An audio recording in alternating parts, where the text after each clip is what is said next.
विपक्ष का जो ताकतवर विरोध होना चाहिए वो नहीं हो पाने का कारण ये था कि जब संशोधन हुआ वक्फ बोर्ड पे 1995 और 2013 में, तो उसे इतनी ताकत दे दी गई कि उस ताकत के चलते मुस्लिम समाज का ही एक धड़ा नाराज था। तो इसके चलते अब आप उसमें 5 धाराएं देखिए, धारा 40, धारा 52, धारा 107, 89, 91, ये वो धाराएं थी जो कहीं ना कहीं मुस्लिम समाज के उस तबके के लिए नुकसानदायक थी जो तबका गरीब था और उसकी ज़मीन को मतलब अतिक्रमित करने का एक अधिकार दे दिया गया। धारा 40 में ऐसा प्रावधान किया गया कि जिस ज़मीन पे वक्फ बोर्ड उंगली रख देगा वो ज़मीन उसकी हो जाएगी। अब उस धारा को यदि बदला गया, फिर ट्रिब्यूनल वाला जो मामला है कि ट्रिब्यूनल के फैसले को आप कहीं चैलेंज नहीं कर सकते, उसको लेकर तर्क ये दे गया कि भाई आपके सुप्रीम कोर्ट, हाई कोर्ट में बहुत सारे मामले चल रहे हैं। वो कौन से मामले चल रहे हैं?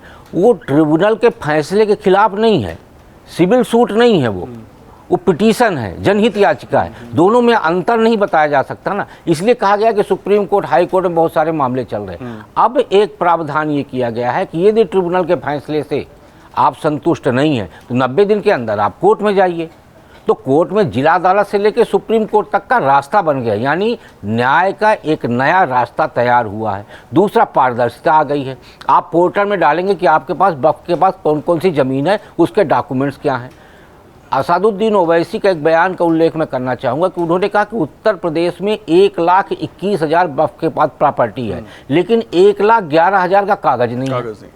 तो जब आपके पास कागज नहीं है तो वो दान की भूमि कैसे होगी? सच्चर कमेटी की रिपोर्ट आती है 2006 में, जिसमें कहा जाता है कि देश का मुसलमान गरीब था और अभी भी गरीब है।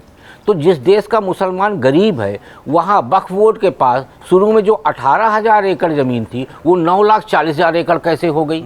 गरीब मुसलमान कितना दानदाता बन गया। फिर सच्चर कमेटी की रिपोर्ट कहती है कि जो प्रॉपर्टी है उस प्रॉपर्टी से, यानी 2006 में जो आकलन किया गया वो था 12,000 करोड़ रुपए की वार्षिक आय। तो आप अंदाज़ा लगाइए कि 2025 में उस 9 लाख एकड़ प्रॉपर्टी की आय कितनी होगी। देश में 25 करोड़ मुसलमान हैं, अब 25,000 करोड़ की आय होने वाली है वक्फ बोर्ड में। तो एक आंकड़ा सरकार के सामने वक्फ बोर्ड को ये भी रखना चाहिए कि आपने कितने मुस्लिम परिवारों की मदद की है। वो नहीं है, आप लेखा जोखा नहीं प्रस्तुत कर सकते। तो विपक्ष इसीलिए सदन में निहत्था दिखा क्योंकि उसके पास वो जो पहले से ताकत दी गई थी उसके खिलाफ कोई तर्क नहीं था। इसी वजह से विपक्ष कोई भी तर्क नहीं दे पाया वहाँ पे, और सत्ता पक्ष की तरफ से बाकायदे प्रस्तुत किया गया कि हम इस बिल को क्यों संशोधित करने जा रहे हैं।